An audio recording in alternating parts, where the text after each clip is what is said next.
back vibe, baby.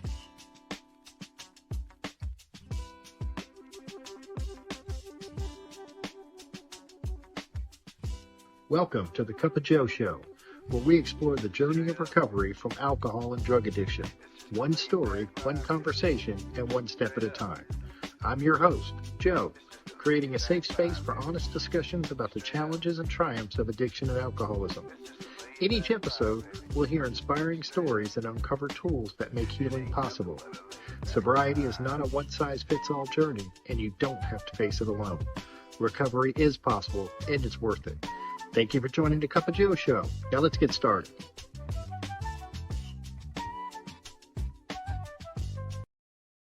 Hey everybody, welcome back to the Cup of Joe Show. I'm your host, of course, Joe. And today we have a very special guest. And I guess I've recorded probably 50, at least 50 at this point, amazing recovery stories of alcohol and drug addiction. And today we're going to actually talk to someone from the other side, the perspective of the family member and the loved ones that are affected by our addiction. So my guest today is Melisa S, who's been in recovery since July of 2000. She's a proud mom of 4, a brand new wife, and a new bonus mom to even more kids.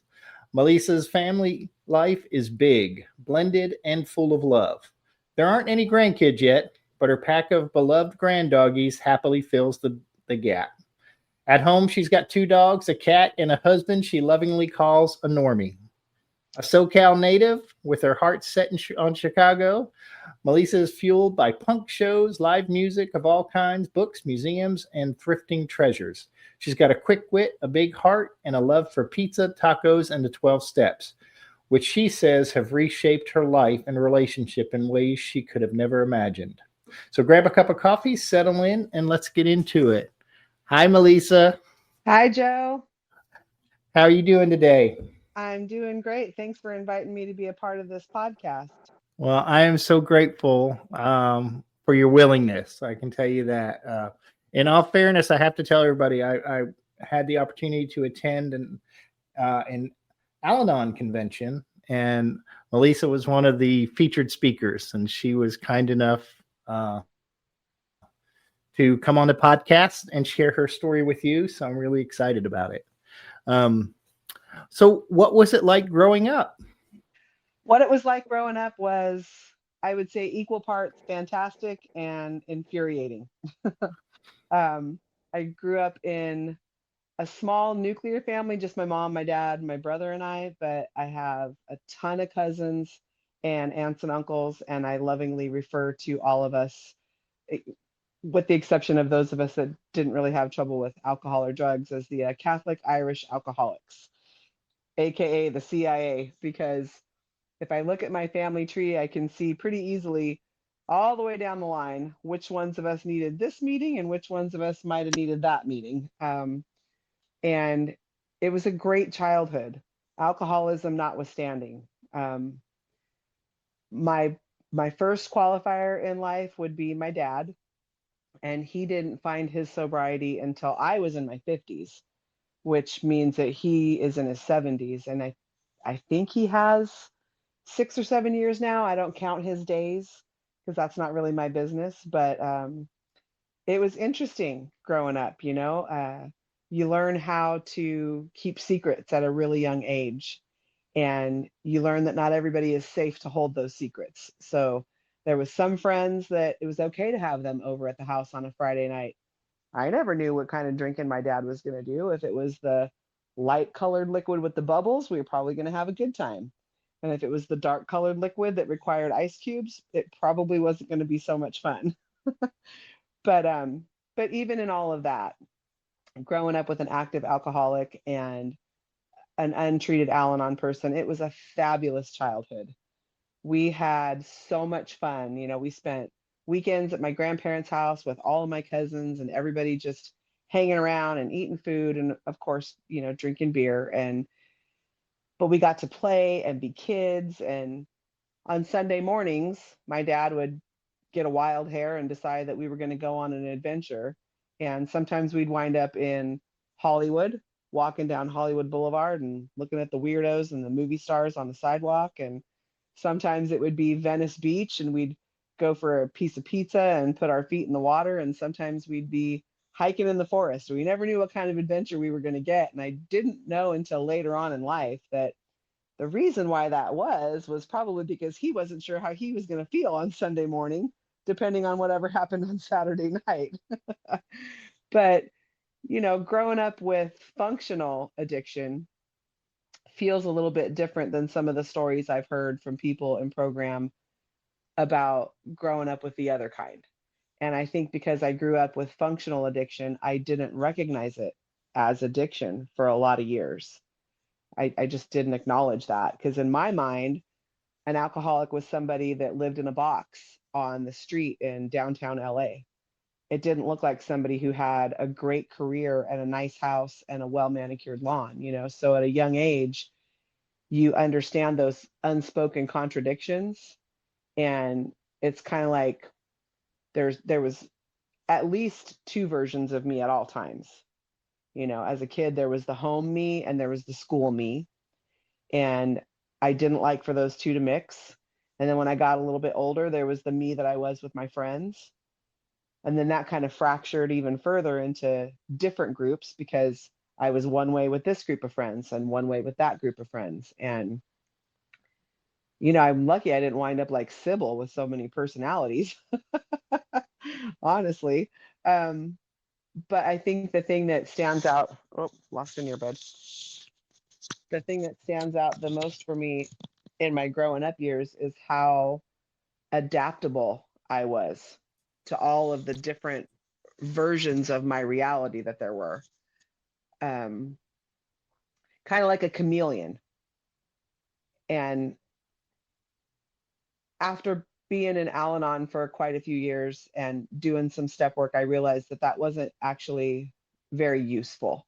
It really wasn't productive, but it was what I knew at the time. And I like to think of myself as like a bit of a juggler, even though I probably couldn't actually juggle any physical items. I sure juggled a lot of emotional ones. And you don't notice those things as they're happening as much as you notice them in hindsight once you get some recovery and you start to look at things through a different lens. When you said the chameleon, it's like so familiar to me. My reaction to that, of course, was different than yours, but I always call that the early phase of my Dr. Jekyll and Mr. Hyde. It was Yeah, different people, depending on where I was. It was exactly. different. So Exactly. I very relatable. I can understand it. And I'd say you mentioned Al-Anon. So before we get, some folks who are listening may not be familiar with Al-Anon or know what Al-Anon is. So would you Okay. mind sharing that? Sure, sure. Al-Anon is the 12-step recovery group that is geared towards the friends and family of alcoholics and addicts. So we use the same 12 steps as AA. We use the same 12 traditions, but our focus is from that of people who are impacted by somebody else's drinking or drug use. And I have a sponsor. She's my current sponsor, and she helped me to understand that from my point of view on the 12 steps is my drug of choice was people and relationships versus somebody else's drug of choice, maybe being alcohol or drugs. We do get sick and sometimes we do die from our disease, but we can find recovery just like an alcoholic or an addict can if we practice the principles of the 12 steps in our lives. Thank you for that. That You're well welcome. said. Um, Sorry, when you mentioned it, I was like, I had to ask, but so with your father was quantum your initial qualifier, and Mhm. then you mentioned relationships. So where do we go from there? So I think, being young, I started off with relationships that were maybe not so healthy, being friendships. Like I'm the kind of person that if I love you, I love you, I like to say with my whole butt because my butt's bigger than my heart.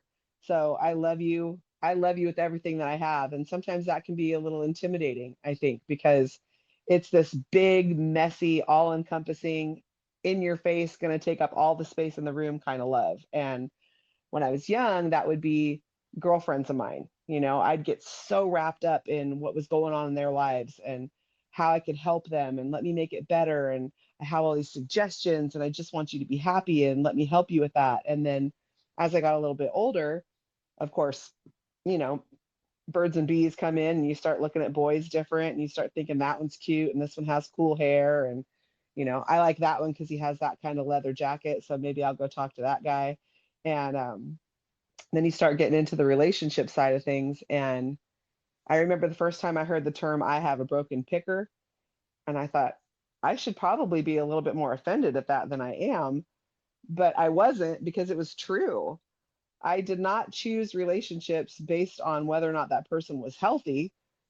Like I said, refer to my previous comment. I once had a boyfriend in high school that the only reason why I went out with him was because I liked his leather jacket and I wanted to be able to wear it. Maybe not the best reason to choose spending time with somebody. But one thing that was common with all of the boys that I liked was I wanted to fix them. And I think that that urge to fix people came into play really early in my life, because for an Al-Anon personality type, or at least for this one, because things were out of control at home, I was unconsciously looking for other places to have control and to exercise that control.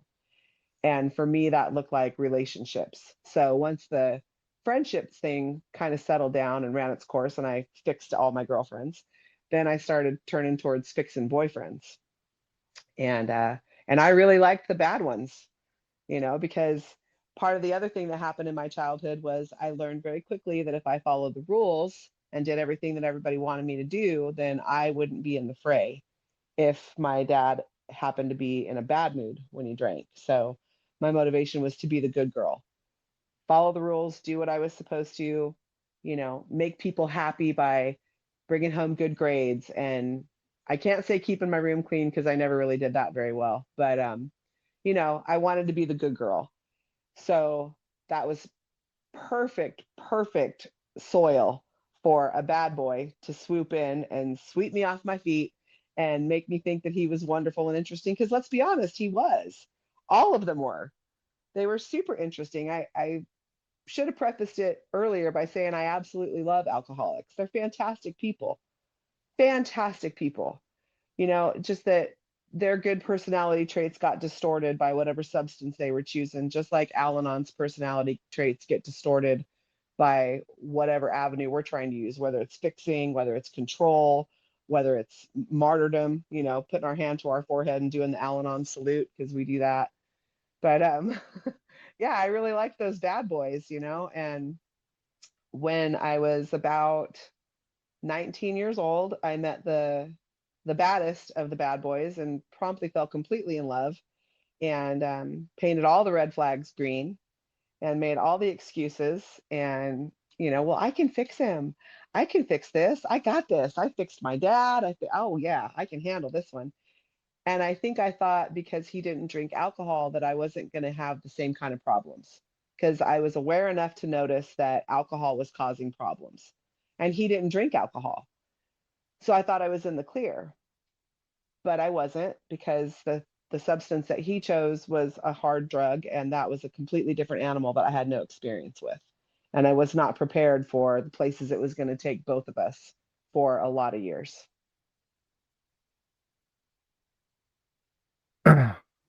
So, do you mind sharing where it took you guys and how long it took to get there? Um, Sure. So, um, let's see, we were together for a total of 22 years, from dating to divorce, and we were married for 15.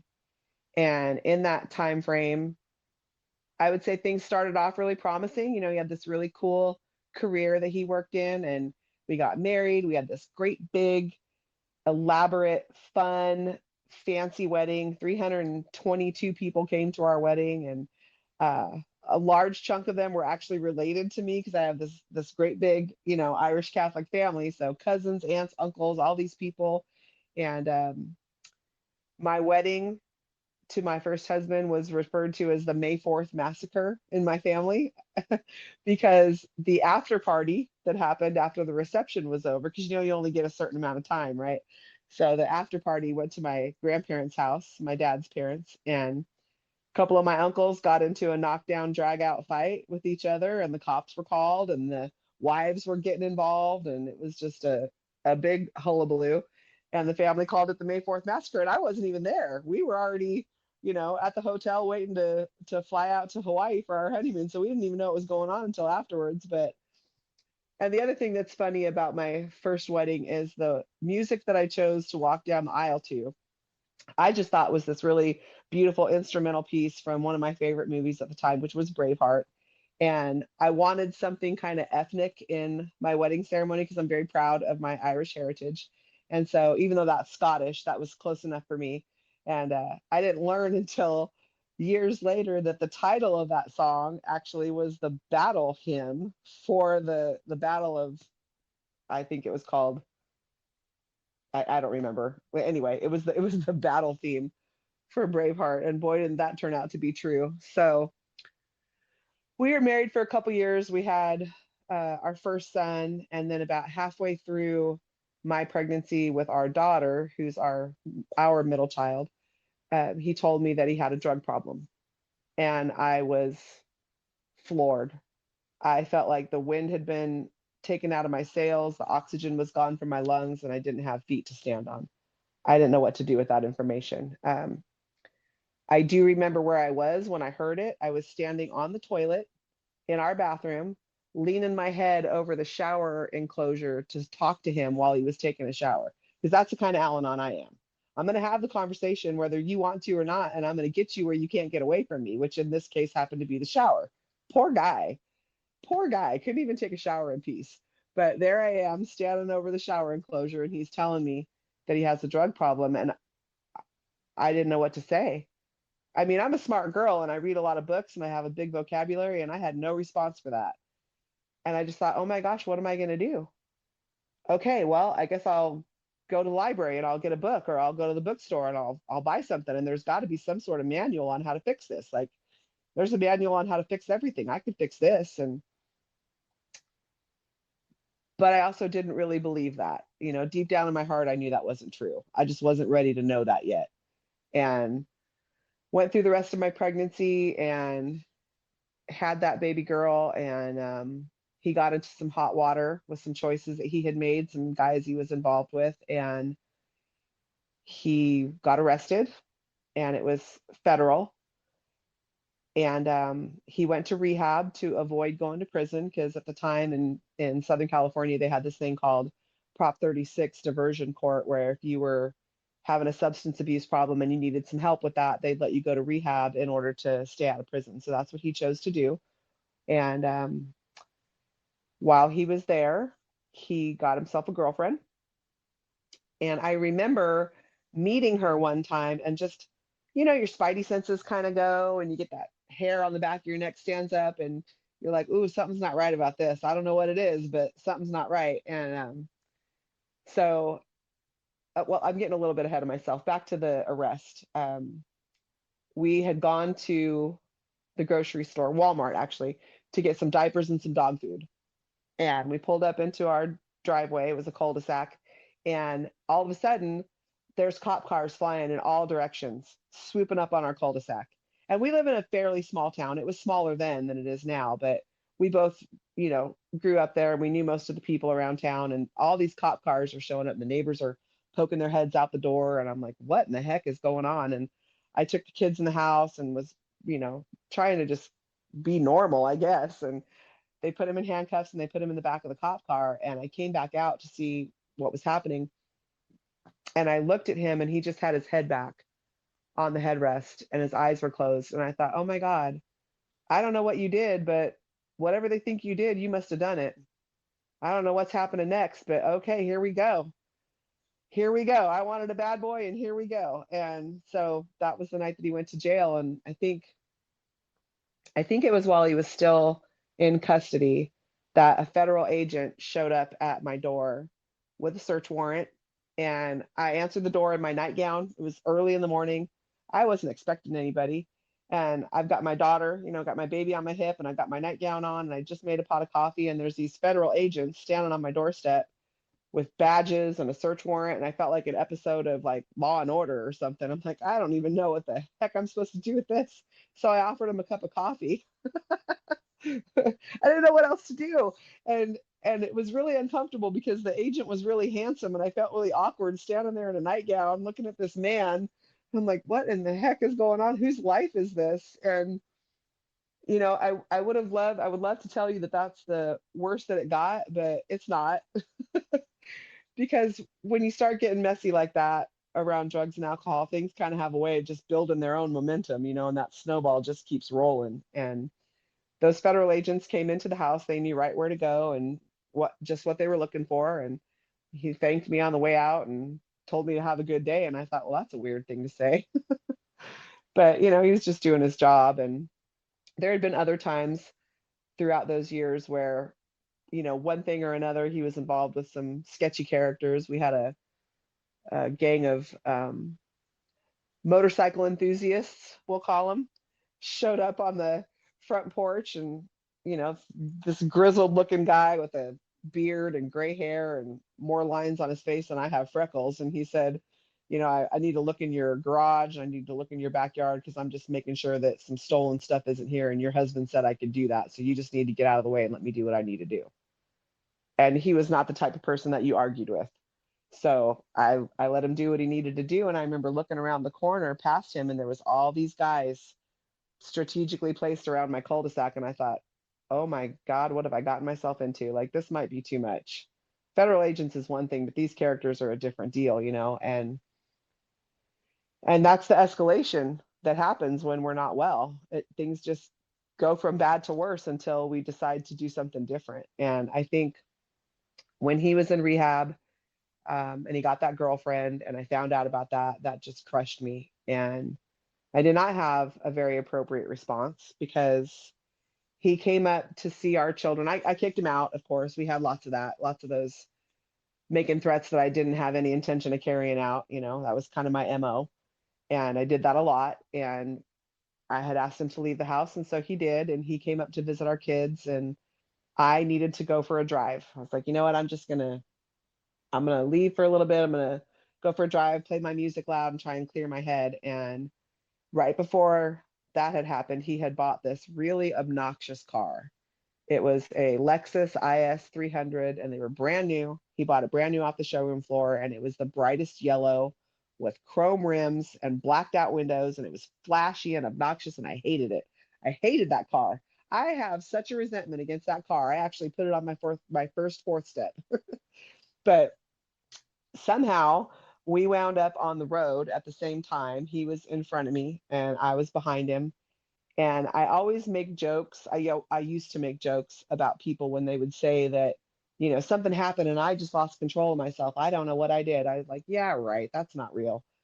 Until it happened to me. Because the way my higher power works is he puts me in situations so that I can experience that very thing that I said would never happen, or experience that circumstance that I was judging somebody else for. He's like, you're pointing your finger at somebody else, but three others are pointing back at you, and I'm going to show you why, because that's how my higher power works. So I got into an accident, and I say accident loosely.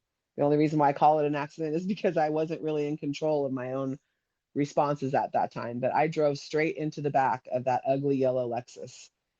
And that's a crazy thing to say. Like, I'm the responsible girl. When I was working before I started having babies, I worked at an aerospace company. I had a security clearance. I got A's in school. Like, I was the good girl. And here I am doing this absolutely insane thing. And I was completely sober. I did not have the benefit of having, lack of sobriety as an excuse. And I drove into the back of him, and we went around a corner, and his car did a 180, and I hit him head on. And it wasn't until I hit him the second time that I snapped back into myself and looked at what was happening and thought, oh my God, what did I do? What am I doing right now? And I think I just had this flood of emotions of like embarrassment and fear and terror, really, because I didn't know what was going to happen. And, there's police cars and pedestrians and all these bystanders, and people were just, what in the heck? Because this was way before social media, so there was nobody out there with their iPhone recording this mess, thank God. But oddly enough, is it odd or is it God, is what I'll say.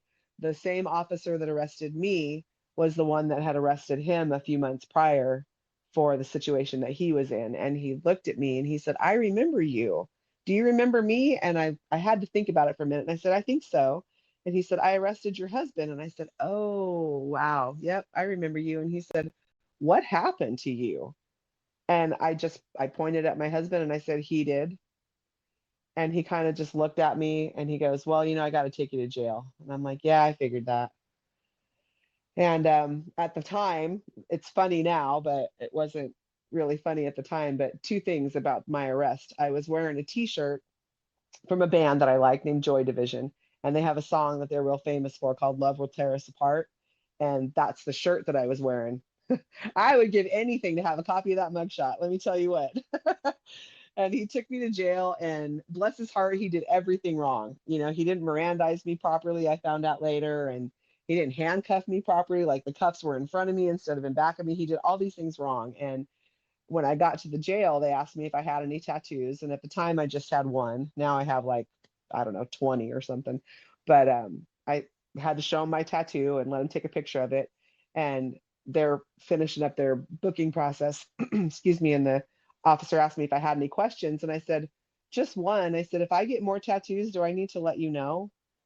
And they all looked at me like, who is this crazy lady? And he says, ma'am, with all due respect, I hope I never see you again.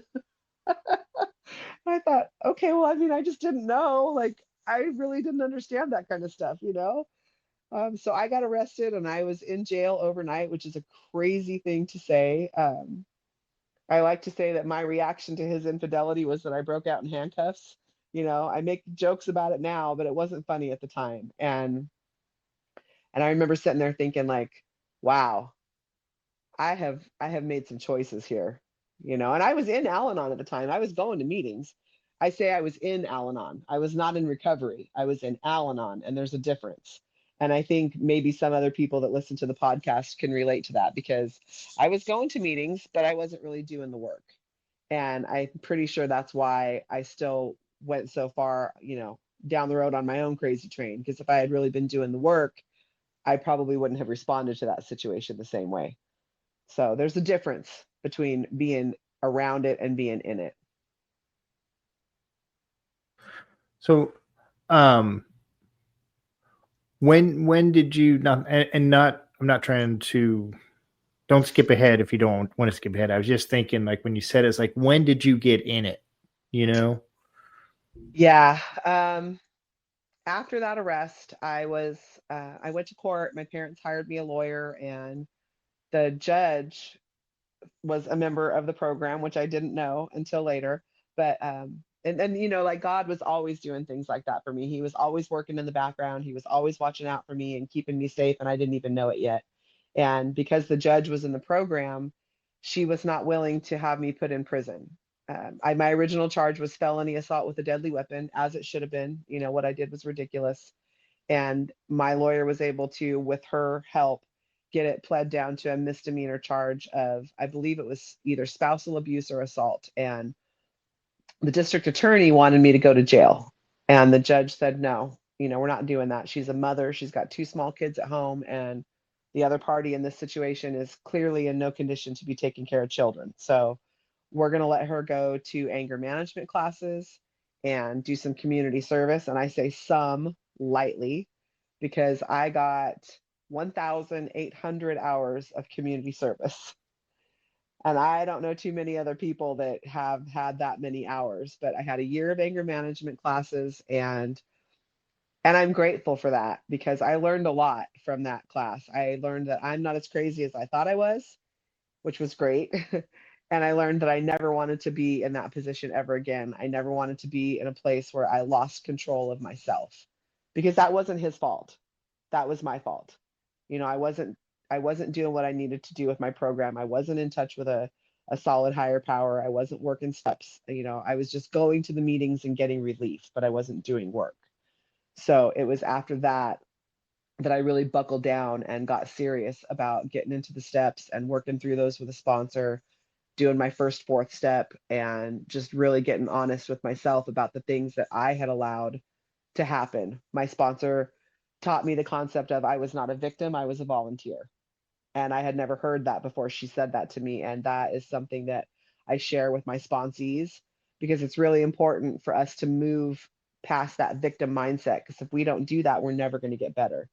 If it's always about what he, she, they, them does to us, and we never look at our own part, we're never going to get better. So it was after that car accident and going through those anger management classes and all that I started to get really serious about my program. And that's when I started really getting better.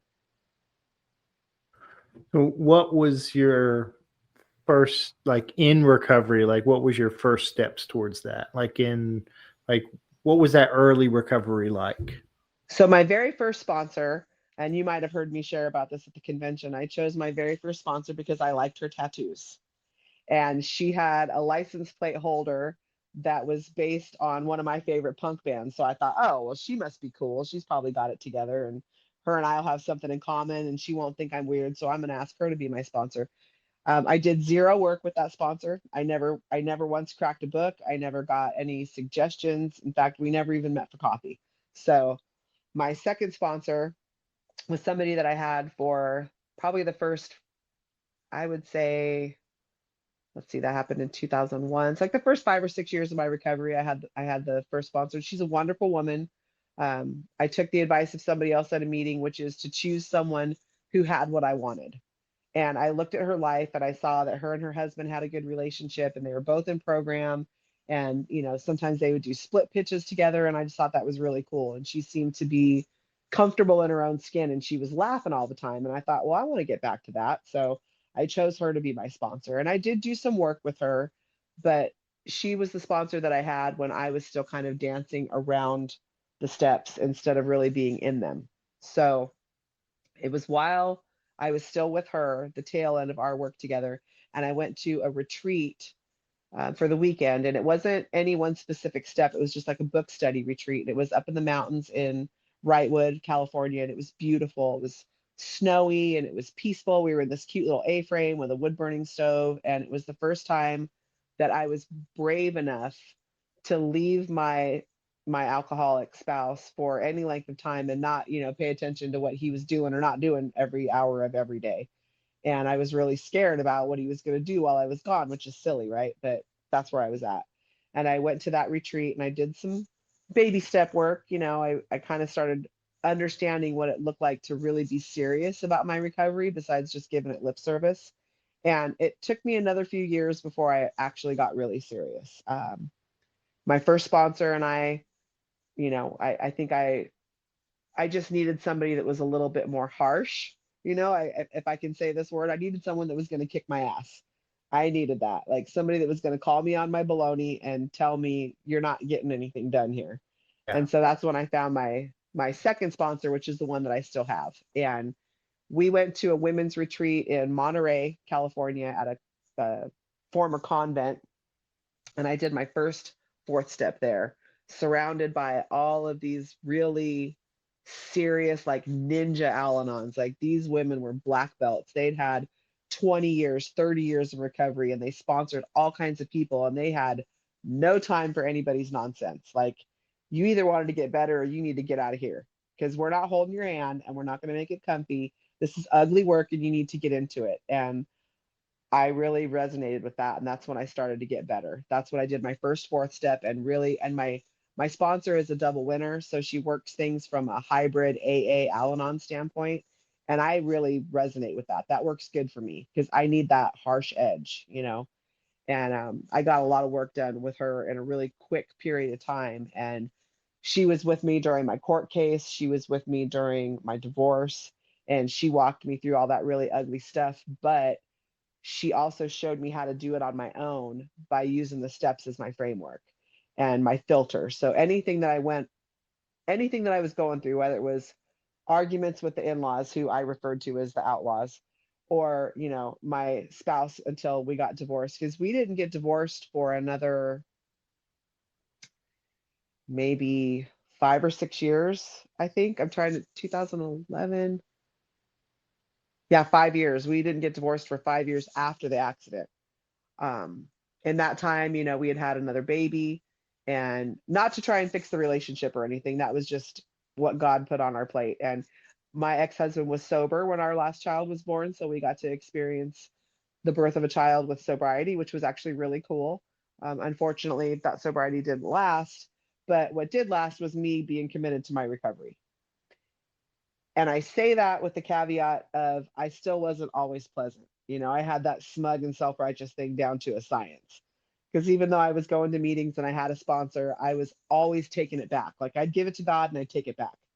I'd give it to God and he wasn't working fast enough. So, all right, don't you know who I am? I'm going to fix this faster. So let me give it another go. And that's that insanity. We just do that same thing over and over again, expecting that this time it's going to work out different. And it never does. It just never does. And I got to a point where, he was kind of in and out of his sobriety. I was still going to my meetings. I was doing the things that I needed to do. I was starting to take up more commitments at like a group level. I was participating in committees and doing chair work on those things and getting busier.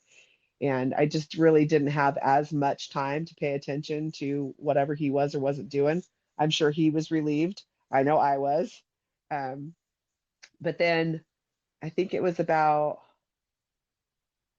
I'm not going to remember what year it was, but he got a phone call at work one day, and it was a man on the other end of the phone that told him that he was going to have to pay for what he did. When he got in trouble with those federal agents, he took the opportunity to be an informant in that case, and some people went to prison for that. And this gentleman called and said that he was one of those people, and now there was going to be a price to pay. And he told my kid's dad that he needed to come up with like a really large sum of money by the end of the week, or they were going to kill him. And he called me and told me that story, and I called my sponsor and I said, I think I need to leave. And she said, I think you're right. So I packed my kids up and we took off and went to another state, and we lived in another state for about 6 months. I disappeared from social media. I pulled the kids out of school. We were staying with family, but I wasn't really telling anybody where I was at. And I told him, you're going to need to clean up your mess because I can't be a part of this. I got to take care of these kids and you need to fix this. And he agreed, and he was, trying to get taken care of to the best of his ability. But that was a really scary time. And I remember thinking like, wow, this is really weird. Like, I'm in recovery and we're so far away from this event, but this stuff's still popping up. I wonder how many more times this is going to happen, and how many more times am I just going to roll with this punch? I'm standing at the ocean, holding my hand up, trying to hold the waves back, because even in recovery, I was still trying to manage an unmanageable situation. And I think a lot of people do that still. We love that other person, and we want that family to be restored, and we want to be healthy and happy, and we have that dream for ourselves. And what I was starting to see, God was doing this thing where he was like tapping me on my shoulder and saying, hey, I need you to look at this. And I wasn't looking. And then he'd shake me. He'd say, are you listening yet? And then he's like, all right, well, hold on, girl, because here comes a wallop. And then he just whacked me across the face with something I could not deny. And I was like, all right, you know what? I might need to do some different things here. And, we were still married for a couple years after that, but it was different after that, because I thought this stuff's going to stick. These things, these messes that were created in the past still have consequences moving forward. And I don't know how much I can deal with that. I have an autoimmune disease that I believe came largely from the stress that I put myself under in my former marriage, and the way I was living my life and not taking care of myself and not eating properly. And I had an endocrinologist at the time that I went into our little adventure in Arizona, and he gave me a large supply of medicine up front so that I wouldn't have to worry about it. And he said, if you tell me what name you want your prescriptions filled under, I will send them to a pharmacy under assumed name for your safety, on one condition. And I said, okay, what's that? And he said, I need you to get a divorce. And I thought that was nuts. Like, because I'm dealing from an Al-Anon perspective, right? In the 12 steps, we don't tell people what to do.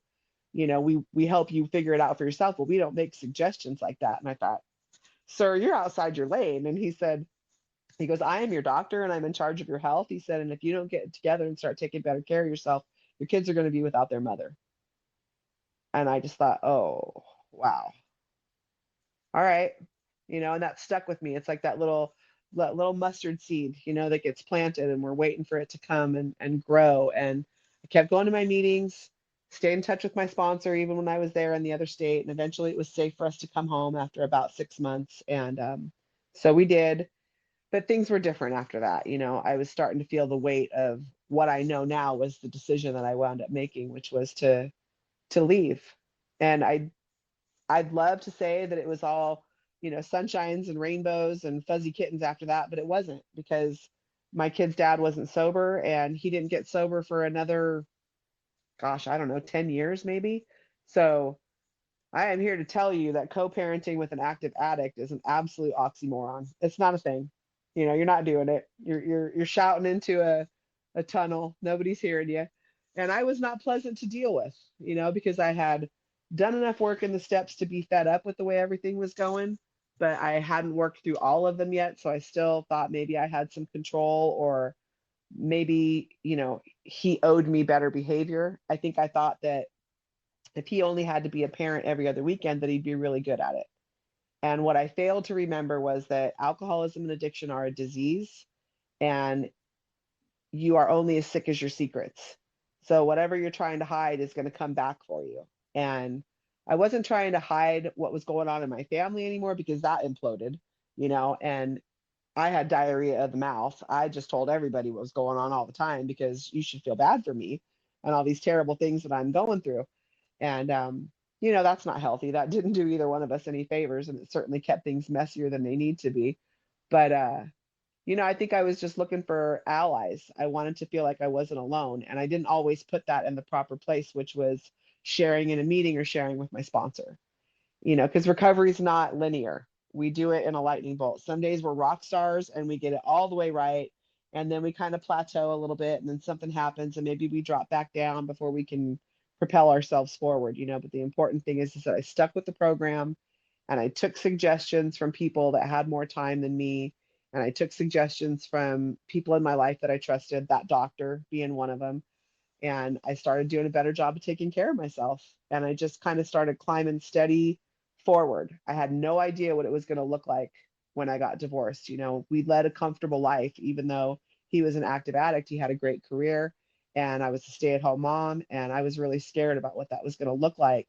How am I going to take care of myself? How am I going to take care of these kids? Where am I going to live? What am I going to drive? And when I tell you that my higher power took all of that away from me, I mean, he took all of it. He took the car. He took I called it my Barbie dream house. He took the Barbie dream house away. He said, you know what, girlfriend, you're going to go live in this little house over here in this neighborhood that you don't like, that you don't think is good enough for you. And I'm going to show you why it is. And he spent the next, however many years it's been since 2013, proving to me why this little house was perfect and why it was exactly what we needed. And he humbled me. I would have thought that I was a humble person if you had asked me before my divorce, but I really don't think I was. I think I was complacent, and I think I thought I deserved the things that I had because I was a good person. I was a good wife. I was a good mom. And I thought this is the way my life is supposed to go. But what my higher power showed me in a really gentle way was that my life was supposed to be what I worked for, and that I was only going to get out of it what I put into it. And that's when I think the rubber really started meeting the road, because I hadn't worked in 12 years. And I was lucky enough that a friend of mine, a very dear friend of mine's husband, ran a restaurant, and they needed some help at that restaurant. And he did not give me a job. He gave me an interview. And it took a lot of courage for me to go and interview as a person who was going to be cleaning tables and delivering food and, you know, working in a restaurant. I hadn't done that since I was in high school, and I really had to humble myself to go on that interview, but I did it. My sponsor said we suit up and we show up, and you're going to go to that job interview and you're going to give it your best bet. And if you get it, cool. And if not, something else will come along. But I did get that job, and it turned out to be really great. I learned a lot about myself and about people and about how to conduct myself in a responsible, mature manner working at that job. And it was perfect. It was exactly what I needed at the time. And everything that came after that was the same. I went from that job to a little bit better job. And then after that one, a little bit better one. And I just kept getting a little bit better and a little bit better all along. But it started with me being willing to be humble and realize that I didn't deserve anything. I didn't have anything coming to me but what I was willing to work for. So, wow. Um, so what are some of the gifts that, some of the greatest gifts that you've gotten since, in your recovery? Oh my goodness. I love that perspective because something I tell people, like whether I'm sponsoring them or whether we're just people that meet up at a meeting, is I always encourage people to go to open AA meetings because I think it's so important, especially for us as Al-Anons who often feel really hopeless about somebody else's drinking or drug using. We feel like that person we love is never going to get better. And when you go to an open AA meeting and you hear speakers and you hear people sharing their own recovery, you realize it's real. They do get better, and they get better when they're ready to get better. And that helps me put my focus where it needs to be. So I think open AA meetings are a huge gift. And my own growth, my own recovery is a gift because I never would have gone to Al-Anon if I hadn't been married to that man. I didn't go to Alateen when I was younger because that structure that I was growing up in was we keep those secrets. We don't talk about our problems outside the house. And so Alateen was never an option, and therapy certainly wasn't on the table. So I never made it to recovery until I was in that crazy marriage. So I'm really, really grateful for that. And some of my very dearest friends came because I met them at an Al-Anon meeting. I probably wouldn't have crossed paths with those people before. I hadn't up until that point, but some of my very best friends came from Al-Anon. And I learned that it's not only is it possible, but it's very real to be super happy. We would go to the meeting. My home group was a Monday night meeting, and it was about half a mile away from my house. And we would go to the meeting, and then we would have what we call the meeting after the meeting at my house. And people would come back and sit on my patio in my backyard in what I call my hobbit house, this weird little place in this funky little neighborhood that I never thought I would live in.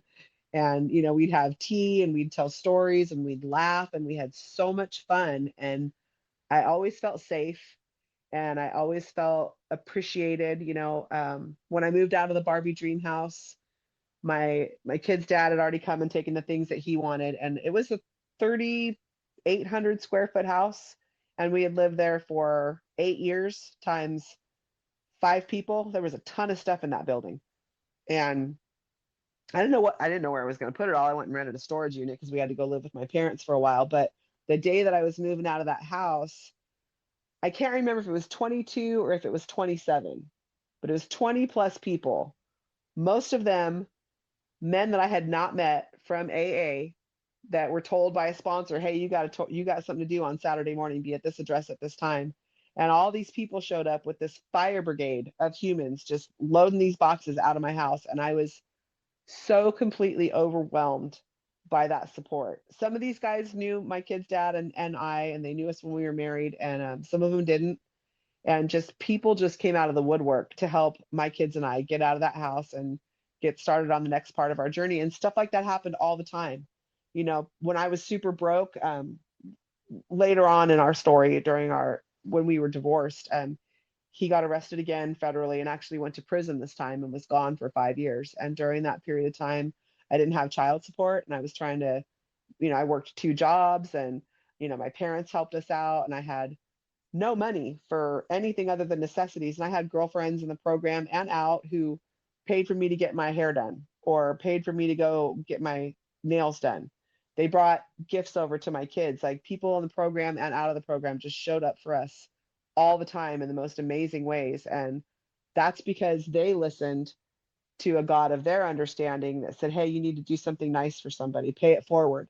And they listened to that. And I will always be grateful to the rooms of AA and Al-Anon for putting those people in my life, because I wouldn't have made it through those days if it wasn't for program people. I say all the time, I wish everybody could go to a 12-step meeting. Like, I wish they taught this in school. I know it wouldn't work because we get there when we need to be there, but man, it's a good structure to live your life by. Yeah, it really is. Well, it saved my life, and I'm so grateful for that. Mine too, So, friend. Mine too. What so what are some of your favorite tools that you use Mm. when you're struggling, or or even on a good day? So, so that's the thing. I haven't lived with active alcoholism or addiction in many years. The wonderful man that I'm married to now, I call him a normie because he doesn't seem to suffer from any of the diseases that I have or that somebody else has. He's just out there living his life in this really awesome, normal way with this unclouded brain, and if it gets a little fuzzy, he knows where to put it. He just knows. Nobody had to tell him. He just knows. And that blows my mind. I have so much respect for that. But he's such a good influence on me because he keeps me positive and he understands me right where I'm at, and I'm really grateful for that. But when I think one of the first times he spent the night at my house, I had the Just for Today bookmark on it's tucked into the mirror in my bathroom, and he asked me what it was about. And when I first started dating him, I told him, like, hey, I have this thing that I do on Monday nights and I'm going to do it forever. I don't do it anymore because that meeting, unfortunately, is no longer. But I said, I'm going to do this thing and I talk with these people and I read these books and it's just part of my life. And I hope you can be okay with that. And he didn't totally understand it, but he got it. And he saw that bookmark and he kind of asked me some questions about it. And I was like, oh, it's just something that I read while I'm brushing my teeth. And I do. I actually picked up a new one at the convention recently because mine was all covered in toothpaste and a little crusty. So the Just for Today bookmark, front and back, because I can do anything for 12 hours that would appall me if I thought I had to do it forever. And that was a perspective that was really good for me. My very dear friend Tracy C taught me to do the alphabetical gratitude list. So you start with A and you say what you're grateful for that starts with A. And I will tell you, Joe, there was some days where all I could think of was air. I was grateful that I had air in my lungs. Couldn't think of anything else. But it's really hard to be in a bad mood or sitting in your pity pot if you're also trying to practice gratitude, because those two things can't exist at the same time. Just like you can't be actively having a resentment against somebody if you're also praying for them to have all of the good things that you want in your life. And my sponsor taught me to pray for the people that were getting under my skin or getting my anger up or whatever it was. And our daily readers, the One Day at a Time, the Courage to Change, something that I do now that I didn't always do was I read it in the beginning of my day instead of at the end of the day. It's a lot more useful in the morning. Because I used to like read it at night and compare all the things that went wrong to what the reading said for the day instead of doing it the other way around. I'm a slow learner, man. I'm a little backwards. I do things funky, but I read it in the morning. And the other thing that I do is when I'm feeling some type of way about something and like maybe my sponsor isn't available or I'm not in a place where I can make a phone call, I just go in the back and I look up all of the pages that have to do with that thing that I think I'm feeling. Like if it's anger, for example, I'll read all the pages on anger. And then while I'm doing that, a lot of times that'll lead me to another feeling, which is maybe resentment or fear or something else. And then I'll read all the pages for that. Next thing I know, I've been reading for 20 minutes and I forgot what I was twisted up about. And, that's a public service really, because I'm the type of Al-Anon that when I get angry, I want you to be feeling the same way I'm feeling. So I'm going to say some mean things and I'm probably going to hurt your feelings. And I'm not bragging about that. That's just the way that I conducted myself when I wasn't well. And now, maybe it's not the best, impetus, but a lot of times I don't say the mean things simply because I don't want to have to make an amends. So I will stop myself short and I will practice contrary action. If my idea is to get on the phone and read you the riot act, I'm actually going to turn my phone off and put it on the other side of the room. Maybe I'm going to go clean the floor. I have a sponsor who used to tell me to count my light switches and then call her back and tell her how many light switches I had in my 3,800 square foot house. And she didn't care how many light switches I had. She just wanted to give me a task that was going to take me out of my funk long enough for my higher power to get in there and give me some peace. So I suggest that same thing to people. Obviously, go into meetings. If you can't make it to a meeting, hop on a podcast. I love that this is something that's available to people because I can listen to this anytime. Listen to speaker meetings online, call somebody, not text them, call them. If texting is the best that you can do because of your work schedule and everything, that's fine for a little while, but actually hear someone's voice and hear your own saying the things, because I know for me at least, I can think something and it sounds pretty reasonable up there in between my two ears, but when I say it out loud, holy cow, I realize how crazy that sounds. Like, do you hear yourself, woman? What are you thinking? You know, some of my best ideas were not good at all, you know. um and just halt. Hungry, angry, lonely, tired. If I'm any of those things, I do not get to be taking any action or making any decisions. I need to resolve whatever I'm feeling attached to that acronym before I take any other steps. My sponsor also taught me the acronym WAIT, which is, why am I talking? I realize I'm on here on a podcast and I'm talking a lot, but prior to getting more healthy in the program, I never shut up. And I wasn't speaking wisdom, I wasn't speaking kindness, I was just running my mouth to anybody that would listen, you know. So why am I talking? Is there anything that I really need to say here, or can I just listen? Because when I'm listening, I will hear something. I always get a gift out of that, you know. It's those meetings that are so hard to get to. Like, it's the last thing you want to do at the end of your day. You don't want to put your shoes back on and go back out in the weather. You don't want to drive to that meeting, but those are always the best meetings. Those are the ones you hear so much goodness and so much recovery in. And I I think that I will, no, I don't think, I know I will always use the tools that I have learned in the 12 steps and through working them and from connecting with other people. I'll use those for the rest of my life. You know, I don't know what the future looks like. I don't have active alcoholism or addiction in my household today, but I know that this too can pass. You know, this too shall pass, holds for the good things and the bad things. And one thing I know for sure is that my higher power never puts me in a position that he hasn't already prepared me to deal with. He's already given me everything that I need to deal with the situation before I get there. I just got to trust him. And speaking of that, I gotta plug my phone in. My battery's getting low. I'm just gonna scoot to the side here and plug this in. So I apologize if What? you hear the. What? No, no, you're good. No, I appreciate everything that you've shared and the tools that you use. It's so, it's. I think that was one of the things that I realized is you know we may come to these steps in a different for different reasons, Mhm. but they are so powerful.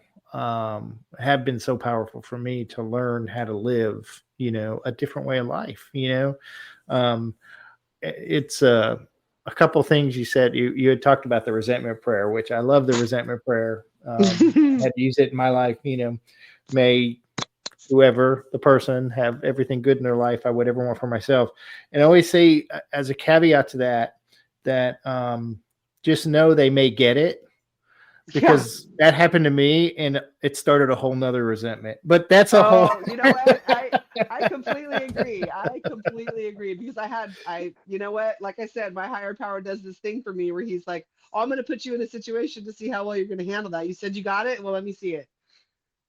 And yeah, I relate to that, because same, Well, same. and I think that kind of what you were saying about counting the light switches and that kind of stuff. I think what recovery has given me is the pause, Yep. before I act, and it's an amazing thing. But thank you so much for sharing your story.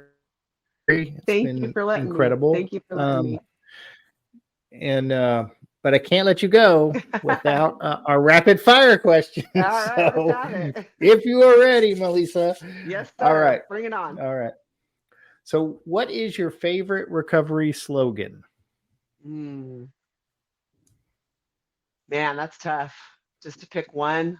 The first one that pops to my mind is "Let go and let God," because the other way I learned to hear that was "Let go or be dragged." It's true. What is your least favorite recovery slogan? Ooh, I've never been asked that one before. My least favorite. Hmm. I don't know. I don't know if it's one of our approved slogans, but it's something that I've kind of said for myself, which I only say it's my least favorite because it took me so long to come to terms with it, which is acceptance is not approval. Just the word acceptance. Acceptance was that's my least favorite. That was the A word for a long time because I didn't want to accept it. It was unacceptable. Why should I have to accept it? But in working through that, the first three steps is for me how I got to a real solid place of acceptance. And once I realized that acceptance is not approval, then I could move forward and deal with whatever the situation was. But I had a hard time with acceptance. That was the A word at my house for sure. What do you think is your recovery superpower? Ooh, research. I would say research because not everybody, at the time I was only married to one person, but I had two mother-in-laws. And I always say that's really unfair because one's more than enough. But with that first husband, I had two mother-in-laws. And the second one was around recovery, and she had this box of literature that she's like, I think you need this more than I do, so I'm going to give it to you, and you should read all of these books. And I was like, whatever. But she gave me this treasure trove of Al-Anon literature, and I was so excited. I mean, I've given away most of those books by now, but research, I really dove into the history of the program and what the connections were between Al-Anon and AA and what was the same and what was different. And, reading the big book, although the chapter to the wives pissed me right off the first time I read it. But but I think most of us have that reaction. But then I read it again later on with, a different perspective, and it meant a lot more to me. And so I guess just doing the research, reading the literature, looking into archives, checking out, all the different books, because we have so many books, reading the forum, which is our monthly magazine, and just reading those stories and hearing from other people and what they've been through. That's pretty cool. If you could say one thing to your former self, what would it be? You're going to be okay, and it gets better. And I know that sounds so simple, but like, she didn't always know that. She didn't know that there was any better to have, and she didn't know how good it was going to get. And she really didn't know that it was going to be okay. And it's anything. And I know this is kind of a common thing with recovery, but like, I had no idea how much better God was going to put my life back together in front of my eyes when I did the work that I needed to do. Like, everything I thought I lost, everything I thought that, was, and it was painful, but all of those things that hurt me and all of the situations that were uncomfortable or ugly or whatever, I got it back 10 times, way more than I could have imagined. It's amazing. What song do you play to lift your spirits when you need a boost? Ooh, good question. Well, there's a song by the Red Clay Strays called God Does, and I really like that one right now. That's kind of one of my favorites. And then the other one that I've leaned on for a long time, I actually got let's see, I don't know if you can see it if I turn it this way. This way?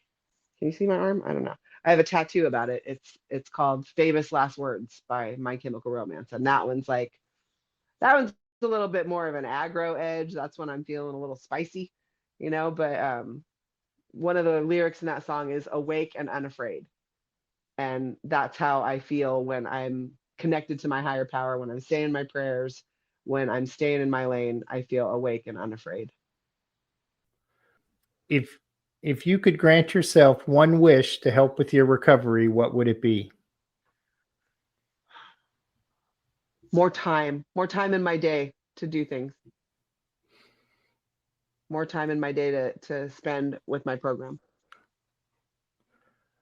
What step do you love the most?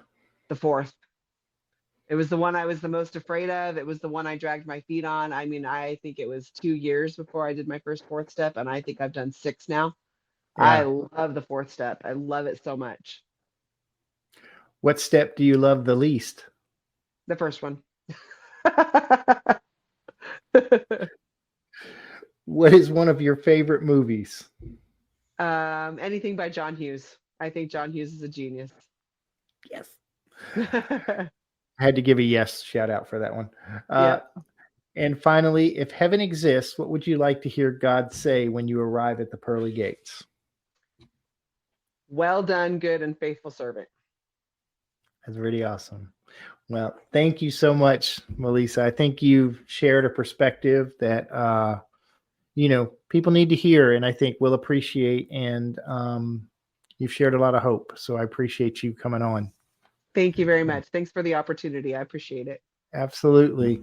So for the rest of you out there, please subscribe to our friends at thedailyponderables.com, your recovery source for inspiration and encouragement every day. A new episode of The Cup of Joe Show is released every Thursday at noon. Visit thecupofjoeshow.net, or you can listen to the show on your favorite podcast apps, Podbean, Apple, Spotify, YouTube, and others. Just search for The Cup of Joe Show. Don't forget the "the." Please like, follow, subscribe, and share, because someone out there needs to hear this today. Have a great day, everybody. It's just a laid-back vibe, baby. We hope you enjoyed today's experience, strength, and hope. We are so grateful you decided to join us. Please share this episode with someone who might need it. Also, don't forget to like and subscribe. Remember, no matter where you are in your recovery journey, you are not alone. Reach up and reach out to someone. Please do not suffer in silence.